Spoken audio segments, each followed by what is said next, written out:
Hi, I'm Tera Givens. I'm doing a report on the gay and lesbian and transvestite characters on Glee, and also my personal feelings and things that I've found about gay stereotypes in the media and abroad.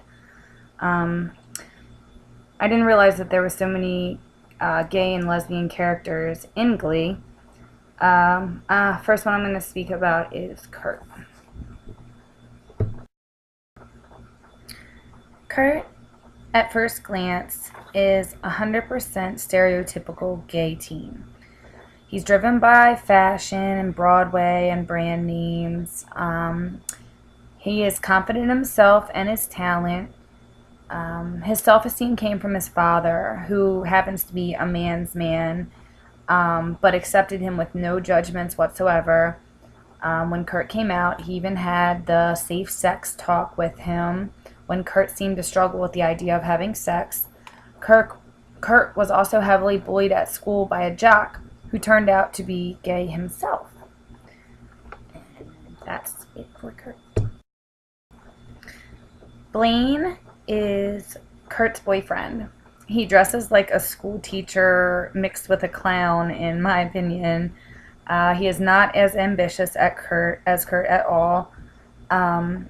He really helped Kurt to stand up to his bully by confronting the issue head on.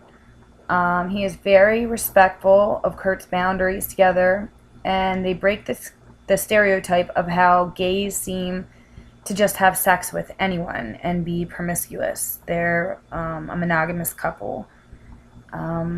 He had one time said in the show, "We have our whole lives ahead of us. Why rush it?"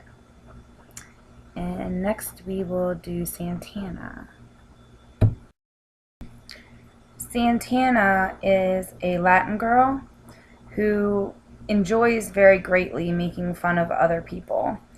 It took her forever to come out because she was very close with her grandmother, which did not agree with being a lesbian whatsoever. And after she told her grandmother refused to speak with her anymore. She refused. I'm sorry. Before coming out, Santana was very sex-driven.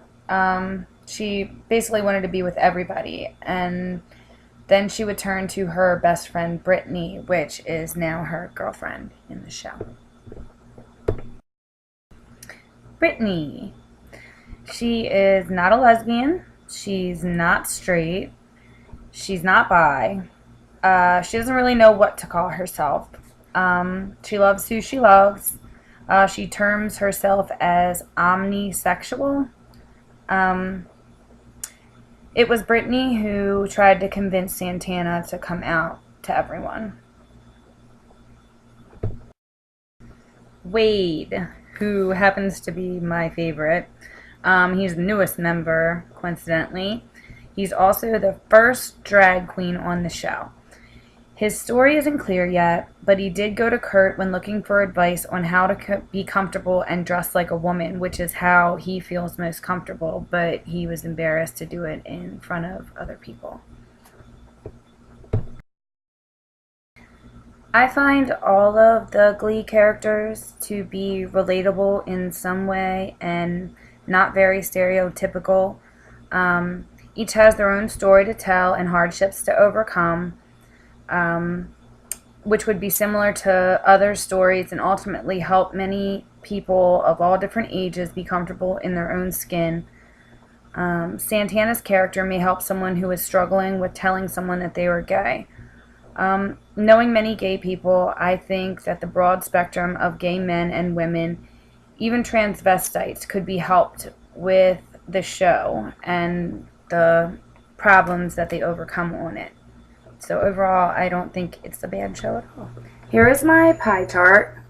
1.8% sorry, of America is gay, and the rest are heterosexual, or they just don't admit it, which is much less than everyone else typically thinks. An article in the Huffington Post titled "Gay Population in the U.S. is Estimated at 4 Million." Their best estimate came from 5 studies that asked subjects about their sexual orientation. They found that in the nation, there are 4 million adults who identify themselves as being gay or lesbian. This only represents 1.8% of the 18 and over population. That is a much lower figure than the 3 to 5% that has been the conventional wisdom of the last 2 decades. The picture that I just showed is the most stereotypical picture that I could find. Um, there's a lot of stereotypes about gays that are completely unfounded. My best friend happens to be more gay, but he calls himself bi. And he's definitely does not fit the description. 2020 did a show on gay stereotypes and whether they were true or not. One person's opinion featured in the interview was a stereotype of a gay person is that they speak differently than straight people. Yet another opinion was gay men absolutely talk differently. On average, you can tell better than chance who's gay and who's not just from listening to them say 4 sentences. 2020 actually ran a test on these findings or these opinions, and it was done in 2004 to see if people could tell who was gay and who was straight. 5 gay and 5 straight men spent an hour mingling with dozens of people. Could the testers determine who was gay and who was straight?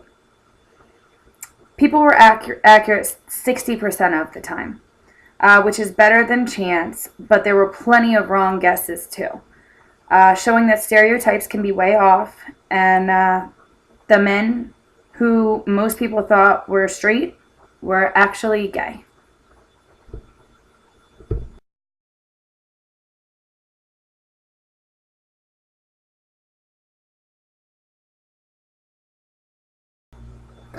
Alright guys, my name's Kevin. I'm the one who Tara was talking about earlier. I'm here to talk about like a couple like just comments like stereotypes, like talking about bisexual and gay males. I can't obviously speak on like lesbians and transgenders.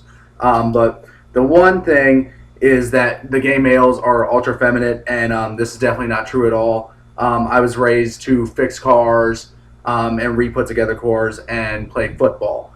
The person who I'm actually seeing is a Marine, and he's serving his country right now over in Kabul, Afghanistan. And we definitely don't like shopping and doing all that type of stuff. We're definitely country people. Another big stereotype is that gay men are very promiscuous, and that we have AIDS due to the promiscuity.